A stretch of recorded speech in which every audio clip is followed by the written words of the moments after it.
Cab book చేసి cab కోసం wait చూస్తున్న సీతాకాంత్‌కి క్యాబ్ దగ్గరికి రాగానే ఏదో గుర్తు వస్తుంది. రామలక్ష్మి క్యాబ్ దగ్గర రాగానే ఏదో పట్టీల సౌండ్ వచ్చినట్లుగా, తన గతంలో ఏదో ఉన్నట్లుగా గుర్తు వస్తూ ఉంటుంది. అదే టైంలో రామలక్ష్మికి కూడా సీతాకాంత్ దగ్గర కాగానే ఏదో చేతిలో ఏదో పచ్చిబొట్టు ఉన్నట్లుగా, ట్రైన్‌లో వెళ్తున్నట్లుగా గుర్తు వస్తూ ఉంటుంది. ఆ టైంలో క్యాబ్ వచ్చేసింది ఎక్కడ అని చెప్పేసి చూస్తూ ఉంటాడు సీతాకాంత్. ఇదిగో ఇక్కడ అని చెప్పేసి చేయి లేపుతూ ఉంటుంది. ఓహ్! ఇక్కడా అని చెప్పేసి వెనక్కి డోర్ తీయగానే ఏంటి ఇది క్యాబా, డస్ట్‌బిన్నా అని చెప్పేసి చూస్తూ ఉంటాడు.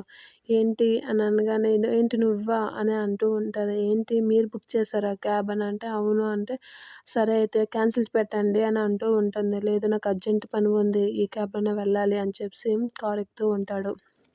కారెక్కి చిరాకు పడిపోతూ ఉంటాడు. ఏంటి డస్ట్, ఏంటి ఇవి అది ఇది చిరాకు పడుతూ, మీకు అంత ఇది లేకపోతే క్యాబ్ క్యాన్సిల్ పెట్టండి అని అంటూ ఉంటుంది. లేదు నాకు ఆఫీస్‌లో అర్జెంట్ వర్క్ ఉందని చెప్పేసి పర్ఫ్యూమ్ స్ప్రే అటు చుట్టూ కొడుతూ ఉంటాడు. స్పీడ్‌గా వెళ్ళు, నేను టైంకి వెళ్ళాలి, వచ్చిందా లేటా అని చెప్పేసి కసుపుసలాడుతూ ఉంటాడు రామలక్ష్మి మీదకి. ఇప్పుడు చూడండి నా స్పీడ్ అని చెప్పేసి స్పీడ్‌గా వెళ్తూ ఉంటుంది. ఏంటి ఇంత స్పీడు, ఆపు ఆపని సీతాకాంత్ ఎంత గోల చేసినా పట్టించుకోకుండా ఆఫీస్ దగ్గర ఆపుతూ ఉంటుంది. ఆపిన వెంటనే నీకు టెంపర్ ఉండొచ్చు గానీ ఇంత పొగరు పనికిరాదు అని చెప్పేసి సీతాకాంత్ అయితే రామలక్ష్మితో అంటూ ఉంటాడు. ఆ మాటలు విన్న రామలక్ష్మి నాకేం చెప్పక్కర్లేదు లెండి అని ఒక చూపు చూసి సరే అని చెప్పేసి కామ్‌గా ఉంటుంది.